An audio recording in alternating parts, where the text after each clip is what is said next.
Yeah. Yeah. Yeah. Yeah, this is on the south side of Coronado Point, and it's just surreal. I mean, we saw the home next door that was looking like it was going to be a total loss, and then we saw it was just one, little speck of fire on the very top of this roof, which did not have the tile, and then you saw, look at how the fire just chewed right through that, and in 10 minutes now it is beginning to gut this mansion here with ocean views. Like you said, this could be a $10 million home here, Jeff. It's just almost this whole row of homes. It's just spread from one home to the next, and you see the way that the flames are blowing to the east. This is the other major problem, is now you have all of these embers that are blowing directly into other neighborhoods. And just going to widen out and show you, I mean, look, the wider fire on the hillside is out. It's basically out at this point, and now it's just these homes at the very top that is burning and is overwhelming firefighters. And I just don't think that they can get enough water on these homes. There you see some debris. Part of the roof looks like it's beginning to collapse at this home on Coronado Point. So we'll just continue to go up and down. But these homes here on the end, I thought that they were going to survive. There was one over on, I believe it was the one that Michelle was just looking at. Yeah, this large one right here, I was remarking on, it looked like it was made of good fire-resistant material and it was going to escape all of this, but sadly not the case. Now fire spreading all throughout this mansion on the other side of Coronado Point.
Yeah, it sure is, Jeff, and it may be obscured by smoke as well, but I think over here on Loveview, I saw a home that was, yes, here it is right here, that was on fire as well. So you just have embers whipping through the air that are spreading now deeper into the neighborhood. It's not just homes on Coronado Point that are burning. I know earlier we were saying Aliso Summit Trail, but it's a Coronado Point.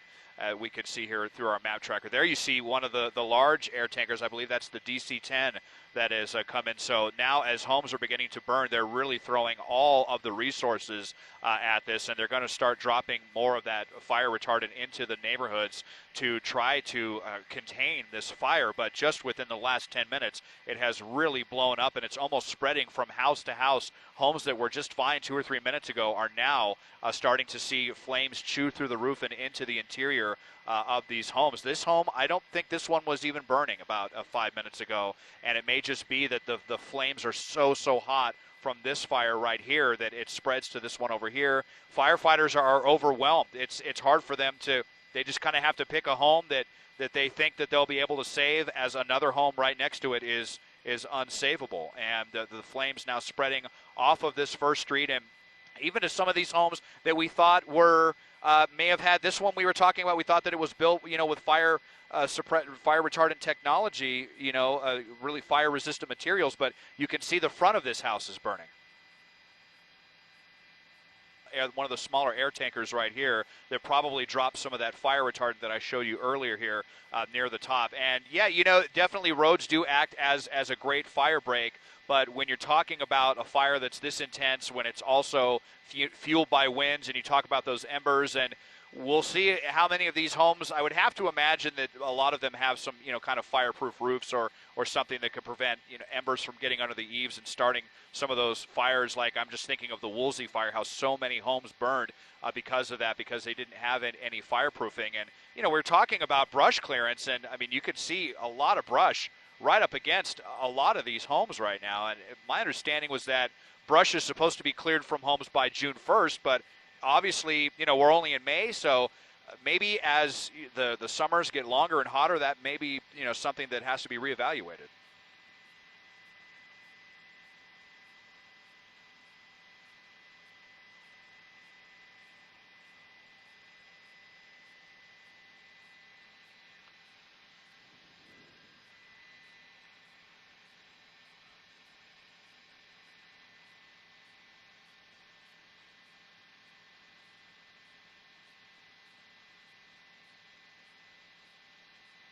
Yeah, absolutely. Just voracious flames here as they chew through all of this brush.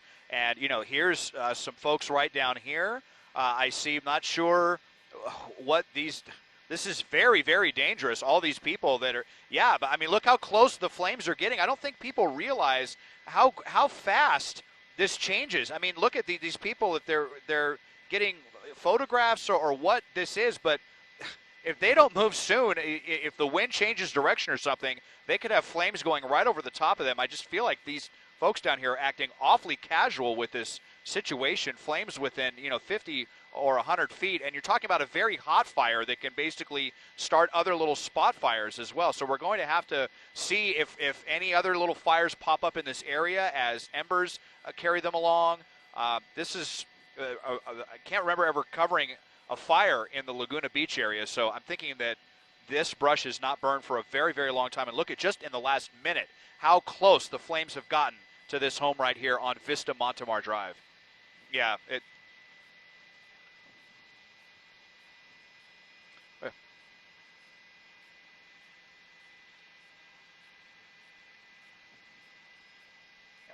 yeah, I do not, but look at, I mean, it just in the last minute, the fire has moved probably 50 to 100 feet. You can see the trees blowing down there. You see them kind of blowing to the left into the direction of this neighborhood. This is Vista Montemar is the street that we're talking about here, high in the hills of Laguna Niguel, and we're just going to have to see what happens as we peer through the smoke, but horrible, horrible situation up here.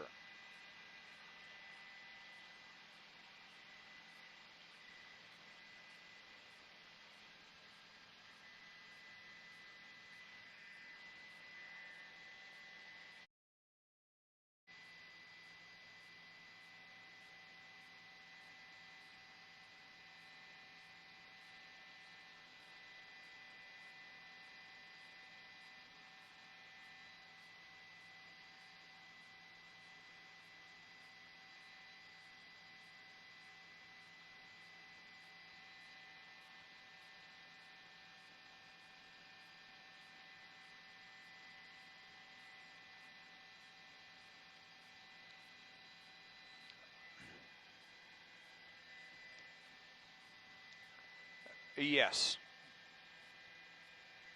Yes, here, I'll take the addresses down for a second, but here you see Coronado Point, La Vue, La Prit, I guess you would call that.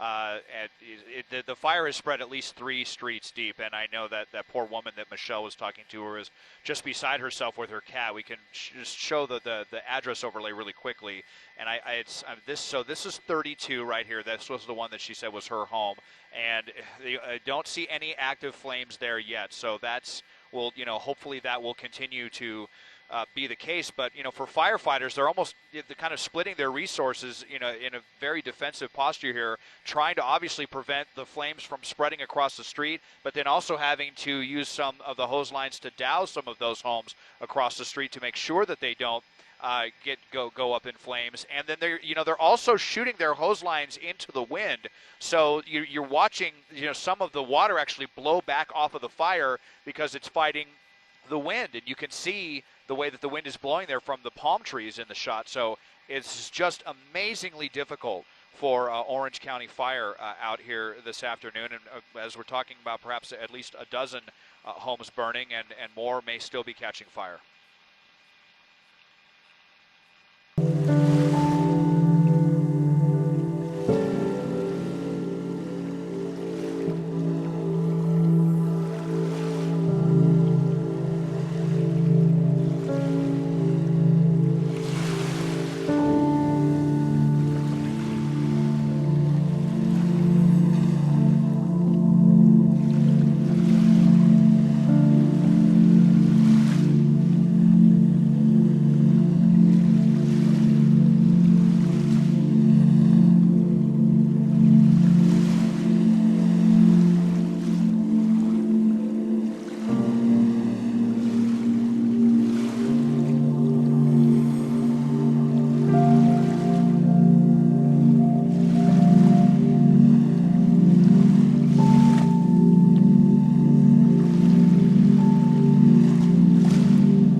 Yeah, so right. So yeah, Aliso Canyon Trail. That's the little fire road right here, which we were hoping was going to do a really good job of preventing the flames from spreading. But then we saw one home catch fire, and then two, and then three, and it almost just kind of crept down the line. Even though the the wind is blowing to the east, it kind of the flames seem to spread from north to south, and it skipped these two homes right here. We'll see if they're able to survive, and then it hit this one, and it was just crazy how the fire seemed to hop around like that. And it all started with one little tiny speck of flame on the top of the roof of this home, which was not covered in tile. And look what happened. It crept all the way through. Fire is so pernicious in that way that it almost seems like it can find a weakness for a home and then find its way into a home that way, and then it just completely chew through a home. Just absolutely devastating.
All the way there. I think we have Kelsey's mic now, don't we? Oh, that was Jennifer. I'm sorry. Okay, so Jennifer, what do you got going? Right now, I'm just tracking the tornado warns that are moving through the metro right now, with the strongest of it beginning to find its way into areas near Burnsville, moving into Lakeville, moving into Webster, Dundas, Northfield, Castle Rock, all the way up through the Twin Cities Metro, Edina, knocking on your door right now, along with St. Louis Park, Golden Valley, areas in Plymouth, Crystal, Brooklyn Center. Just to give you an idea that you have about a minute to seek shelter at this point, because these winds are moving in. I brought up Doppler scope over here, and this is what Jennifer was talking about, where we see these very strong straight line winds. See that color green? That tells us that that isn't rain. That tells us Doppler is locked onto all of the rain, and it's moving very quickly off to the east. But then we end up with these little red troughs and valleys here. That's wind shifting back toward the advancing wind. So anytime you do that, think about releasing two river currents at the same time and they come together. They can't go down, they've got to go up. We create rising air, we create some rather serious storms. So that's a pretty good look at the very strong winds about to roll or continue to roll into the metro. So playing going on. Go ahead, Jennifer. I see you. Go ahead. If we can go over to Weather 2 real quick. Yep, we'll let people know the best control room in the business. Yes. We're going to switch computers. This is now Jennifer controlling what we call Doppler velocity, looking inside these storms. Go, Jennifer. So now the strongest of the winds are beginning to find their way into the 494 loop. Yeah. Oh my gosh. Areas from Plymouth through St. Louis Park through Edina, along areas of 169, about to reach areas of 100 in between St. Louis Park and Edina, finding where these winds, where the red and the green are meeting. That is where we have the strongest winds, up to 60 to 70 miles an hour is how strong these winds are. Shakopee already reported a wind gust of 77 miles an hour. So I really want to stress for areas in Edina and areas extending from uptown, St. Louis Park, from Badea-Makaska, all the way down through Edina along 100, all the way down into the southern portions of the metro towards Savage and Burnsville. This is where the strongest of these winds are currently beginning to move in. Areas along this white shade that's riding right along 169, that is where we are finding the 60 to 70 mile per hour wind gust on radar moving into the 494 loop. So the heart of the metro is certainly going to be impacted right now, and it's all moving over towards the east, eventually impacting areas like Richfield, the MSP airport, as well as through areas like St. Anthony, Roseville. So those strong winds, it looks like they just moved through St. Louis Park, and they're moving through Richfield right now and moving towards Medona Heights as well as St. Paul. So this destructive storm, Ian, is moving through